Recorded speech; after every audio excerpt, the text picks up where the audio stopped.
दोस्तों अगर आप ट्रेडिंग से पैसा कमाना चाहते हो तो आपको इन कैंडल स्टिक पैटर्न की जानकारी होना बहुत ज़्यादा ज़रूरी है, क्योंकि इन्हें देखकर आप पता लगाते हो कि अब प्राइस बढ़ेगी या घटेगी। चलिए मैं आपको एक एग्जांपल से बताता हूँ। मान लीजिए मार्केट के अंदर कुछ इस टाइप से कैंडल बन रही है और आपको पहले ही पता चल जाए कि मार्केट यहाँ से ऊपर की तरफ जाने वाला है, तो आप कितना अच्छा प्रॉफिट कमा सकते हो।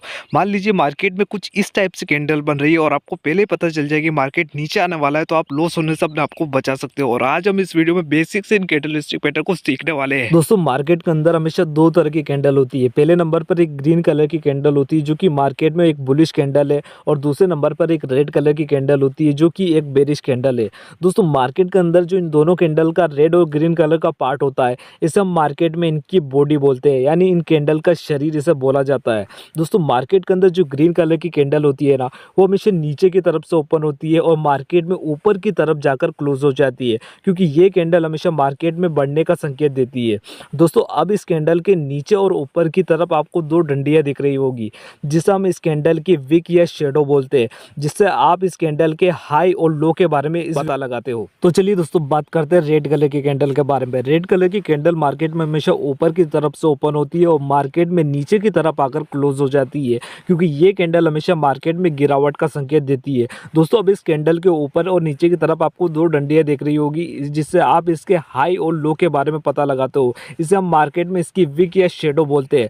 चलिए दोस्तों बात करते हैं अपनी फर्स्ट कैंडल के बारे में। तो हमारी फर्स्ट कैंडल का नाम है hammer candle stick pattern. Hammer candle stick pattern दिखने में एकदम हथौड़े के समान दिखाई देता है और थोड़ा बहुत आपको हथौड़े जैसा लग भी रहा होगा। दोस्तों हैमर कैंडल स्टिक पैटर्न जो है, उसकी जो लोअर विक है वो बहुत ही ज़्यादा बड़ी होती है और इसकी जो अपर विक है वो बहुत ही ज़्यादा छोटी होती है। दोस्तों अब मैं आपको चार ऐसी कंडीशन बताने वाला हूँ जिससे आप पता लगाओगे कि ये हैमर कैंडल स्टिक पैटर्न है या नहीं है। तो चलिए बात करते हैं अपनी फर्स्ट कंडीशन के बारे में। तो वो है स्टॉक डाउन ट्रेड में होना चाहिए, यानी शेयर की प्राइस गिर रही होनी चाहिए। दोस्तों मार्केट के अंदर जब भी हैमर कैंडल बनता है तो हमेशा डाउन ट्रेड के दौरान ही बनना चाहिए, तभी मार्केट के अंदर वो एक valid hammer candle stick pattern माना जाता है। तो चलिए दोस्तों बात करते हैं अपनी दूसरी कंडीशन के बारे में। नो अपर वीक और वेरी स्मॉल वीक, यानी हैमर कैंडल की जो अपर वीक है या तो वो नहीं होनी चाहिए, अगर है तो ज़्यादा बड़ी नहीं होनी चाहिए, और उसकी जो लोअर वीक है वो बहुत ही ज़्यादा बड़ी होनी चाहिए, तभी मार्केट में वो वैलिड माना जाता है। अब चलिए बात करते हैं इसकी तीसरी कंडीशन के बारे में। तो हैमर कैंडल का जो कलर है वो रेड ग्रीन दोनों हो सकता है, इसका कलर ज़्यादा मैटर नहीं करता है। अगर मान लीजिए मार्केट के अंदर रेड कलर का हैमर कैंडल भी बन रहा है तो भी वो मार्केट के अंदर वैलिड माना जाता है। तो चलिए दोस्तों बात करते हैं अपनी चौथी कंडीशन के बारे में। हैमर कैंडल के बाद जो नेक्स्ट कैंडल बनती है वो हमेशा उसको ऊपर की तरफ बननी चाहिए और उसका हाई को ब्रेक करनी चाहिए, तभी मार्केट में वो वैलिड मानी जाती है। मान लीजिए कि हैमर कैंडल के बाद जो नेक्स्ट कैंडल बन रही है वो उसके नीचे की तरफ बन रही है और उसके लो को ब्रेक कर रही है, तो उसे एक वैलिड हैमर कैंडल नहीं माना जाता है, क्योंकि हैमर कैंडल के बाद जो नेक्स्ट कैंडल बनती है ना, वो हमेशा उसके ऊपर की तरफ बनती है, तभी मार्केट में उसे हैमर कैंडल स्टिक पैटर्न माना जाता है। दोस्तों मान लीजिए कि मार्केट के अंदर ये चार ही कंडीशन अप्लाई हो रही है और मार्केट के अंदर डाउन ट्रेड के दौरान एक हैमर कैंडल बन रहा है और एकदम चार्ट के बॉटम पे बन रहा है, तो अब मार्केट के अंदर आप एंट्री कहाँ लोगे? तो दोस्तों मार्केट के अंदर जो आपकी एंट्री होगी ना, वो हैमर कैंडल के बाद जो नेक्स्ट कैंडल बन रही है जो उसका हाई को ब्रेक कर रही है ना, वहां पर आपको एंट्री लेनी है। और मार्केट के अंदर जो आपका स्टॉप लॉस होगा वो हैमर कैंडल की जो लोअर वीक है उसके नीचे आपको मार्केट में स्टॉप लॉस लगाना है। तो चलिए दोस्तों बात करते हैं अपनी नेक्स्ट कैंडल के बारे में, जिसका नाम है hanging man candle stick pattern. Hanging man दिखने में एकदम हैमर कैंडल की तरह ही दिखाई देता है, लेकिन ये एक बेरिश कैंडल है और एक बेरिश सिग्नल देता है। चलिए बात करते हैं चार ऐसी कंडीशन की जिससे आप पता लगाओगे कि ये हैंगिंग मैन पैटर्न है या नहीं। तो पहली कंडीशन है स्टॉक अप ट्रेंड में होना चाहिए, यानी शेयर की प्राइस बढ़ रही होनी चाहिए, तभी मार्केट में वैलिड माना जाता है। पहले हमने बात की थी हैमर कैंडल के बारे में। हैमर कैंडल एक बुलिश कैंडल है जो कि मार्केट के अंदर हमेशा डाउन ट्रेड के दौरान बनता था, तभी वो मार्केट के अंदर वैलिड माना जाता था। चलिए अब बात करते हैं अपनी दूसरी कंडीशन की। नो अपर विक और वेरी स्मॉल विक, यानी हैंगिंग मैन की जो अपर विक है या तो वो नहीं होनी चाहिए, अगर है तो ज़्यादा बड़ी नहीं होनी चाहिए, और इसकी लोअर विक बहुत ही ज़्यादा बड़ी होनी चाहिए। चलिए अब बात करते हैं तीसरी कंडीशन की। हैंगिंग मैन का कलर ग्रीन और रेड दोनों हो सकता है, जरूरी नहीं है कि मार्केट में रेड कलर का ही हो। चलिए अब बात करते हैं अपनी चौथी कंडीशन के बारे में। हैमर कैंडल के बाद जो नेक्स्ट कैंडल बनती है ना दोस्तों, वो हमेशा उसके नीचे की तरफ बननी चाहिए और उसको लो को ब्रेक करनी चाहिए, तभी मार्केट में वो एक वैलिड हैंगिंग मैन पैटर्न माना जाता है। तो चलिए दोस्तों मान लीजिए कि मार्केट के अंदर ये चारों कंडीशन अप्लाई हो रही है और एक हैंगिंग मैन पैटर्न बन रहा है, तो मतलब अभी ट्रेंड चेंज होने वाला है, यानी अभी शेयर की प्राइस बढ़ रही थी, अब शेयर की प्राइस गिर सकती है।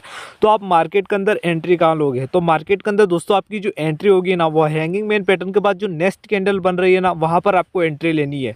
और मार्केट के अंदर जो आपका स्टॉप लॉस होगा वो हैमर कैंडल की जो अपर वीक है वहां पर आपका स्टॉप लॉस होगा। दोस्तों अगर आपको अभी भी हैमर कैंडल और हैंगिंग मैन कैंडल को लेकर कोई डाउट डाउट होगा तो इस पिक्चर को देखकर क्लियर हो गया होगा कि हैमर कैंडल मार्केट के अंदर हमेशा डाउन ट्रेड के दौरान बनता है, क्योंकि वो एक बुलिश कैंडल है, और हैंगिंग मैन हमेशा मार्केट के अंदर अप ट्रेंड के दौरान बनता है, क्योंकि वो एक बेरिश कैंडलस्टिक पैटर्न है। तो चलिए दोस्तों बात करते हैं अपनी तीसरी कैंडल के बारे में, जिसका नाम है इन्वर्टेड हैमर। इन्वर्टेड हैमर दिखने में एकदम उल्टे हथौड़े की तरह दिखाई देता है। अब चलिए बात करते हैं कि इन्वर्टेड हैमर और हैमर कैंडल में क्या फर्क है। तो हैमर कैंडल की जो लोअर विक होती है वो बहुत ही ज़्यादा बड़ी होती है, और इन्वर्टेड हैमर में उसकी जो अपर बॉडी होती है वो बहुत ही ज़्यादा बड़ी होती है। चलिए अब बात करते हैं 4 ऐसी कंडीशन के बारे में जिनसे आप पता लगाओगे कि इन्वर्टेड हैमर पैटर्न है या नहीं। तो चलिए बात करते हैं अपनी फर्स्ट कंडीशन के बारे में।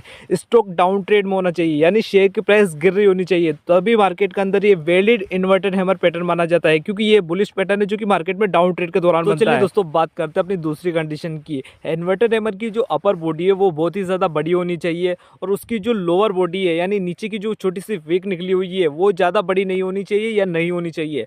चलिए अब बात करते हैं अपनी तीसरी कंडीशन के बारे में। इन्वर्टेड हैमर एक ग्रीन और रेड दोनों कलर का हो सकता है, जरूरी नहीं है कि मार्केट में वो रेड कलर का ही हो। अगर वो ग्रीन कलर में बन रहा है तो भी वैलिड माना जाता है। चलिए अब बात करते हैं चौथी कंडीशन की।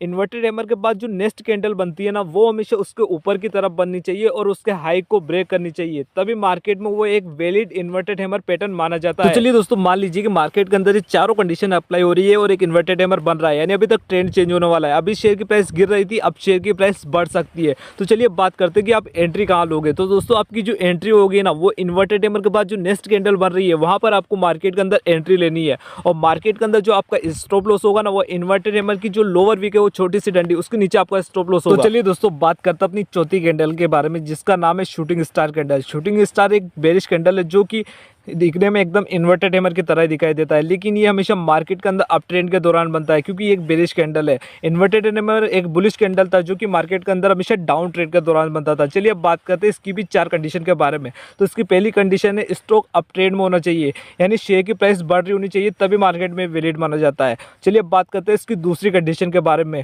Long upper wick and a very small wick, यानी इसकी जो अपर बॉडी है वो बहुत ही ज़्यादा बड़ी होनी चाहिए, और इसकी जो लोअर विक है या तो वो नहीं होनी चाहिए या ज़्यादा बड़ी मार्केट के अंदर नहीं होनी चाहिए। तो चलिए दोस्तों बात करते हैं अपनी तीसरी कंडीशन के बारे में। शूटिंग स्टार कैंडल ग्रीन और रेड दोनों कलर की हो सकती है, जरूरी नहीं है वह रेड कलर की हो। चलिए अब बात करते हैं चौथी कंडीशन की। शूटिंग स्टार कैंडल के बाद जो नेक्स्ट कैंडल बनती है वो हमेशा उसके नीचे की तरफ बननी चाहिए और उसको लो को ब्रेक करनी चाहिए, तभी मार्केट में एक वैलिड शूटिंग स्टार पैटर्न माना जाता है। तो चलिए दोस्तों मान लीजिए कि मार्केट के अंदर ये चारों कंडीशन अप्लाई हो रही है और एक शूटिंग स्टार पैटर्न बन रहा है, तो अब आप एंट्री कहाँ लोगे। दोस्तों मार्केट में जो आपकी एंट्री होगी ना, वो शूटिंग स्टार कैंडल के बाद जो नेक्स्ट कैंडल बन रही है ना, वहाँ पर आपको एंट्री लेनी है, और मार्केट के अंदर आपका स्टॉप लॉस शूटिंग स्टार की जो अपर वीक है वहाँ पर आपका स्टॉप लॉस होगा। दोस्तों इस वीडियो के बाद नेक्स्ट वीडियो आने वाली है जिसमें हम बाकी के कैंडलस्टिक पैटर्न को कवर करने वाले हैं, तो वीडियो को लाइक और चैनल को सब्सक्राइब करना ना भूले। मिलते हैं इसी वीडियो के साथ।